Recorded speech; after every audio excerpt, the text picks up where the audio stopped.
God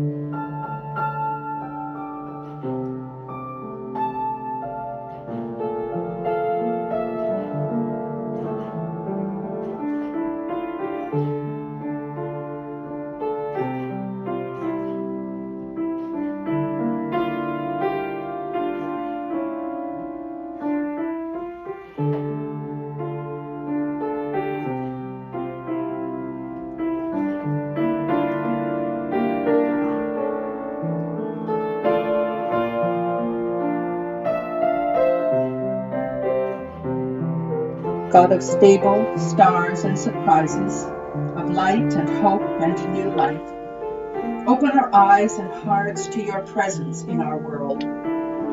Open us to your grace, that we might hear again the song of the angels and respond with a song in our hearts and in our lives.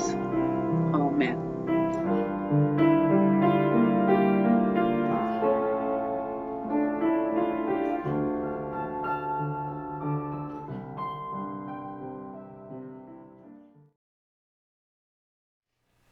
Hello friends, here I am in my comfy, relaxed Christmas sweater.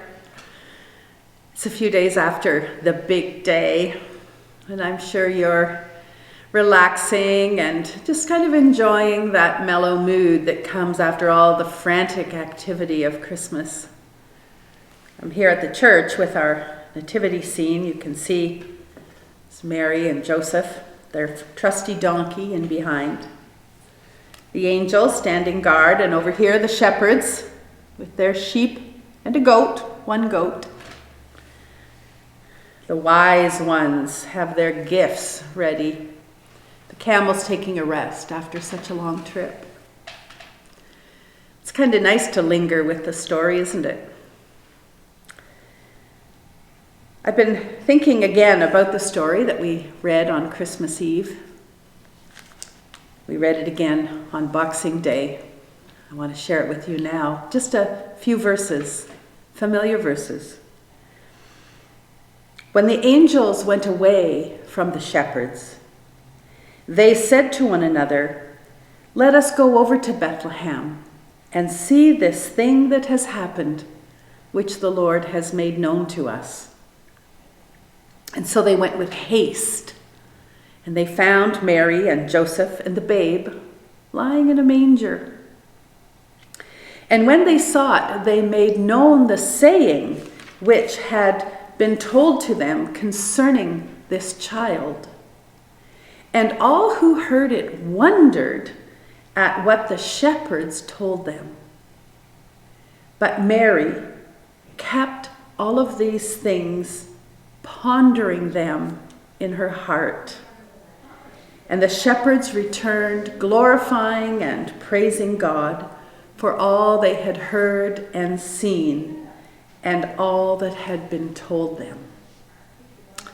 I love that story.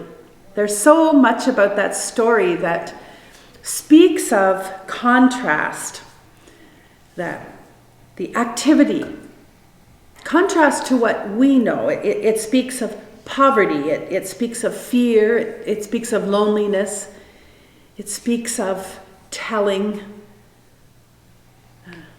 Contrast to what we know, at least on the surface. But I think we love this story so much because it resonates in our lives so deeply. Many of us do know fear and loneliness and poverty of heart, at least. And so this story where it speaks of Mary taking all of these things and pondering them in her heart, that's really what the 12 days of Christmas are for. To ponder in our heart, what is the significance of this story that has come to us over 2,000 years, has been told and retold, that our grandparents told us, and our parents told us, and we tell our children and our grandchildren. This story that speaks of God breaking through in a way that changed life. On these days after Christmas, these 12 days of Christmas, let us continue to hold in our hearts, to ponder anew what the story of Christmas might mean for us.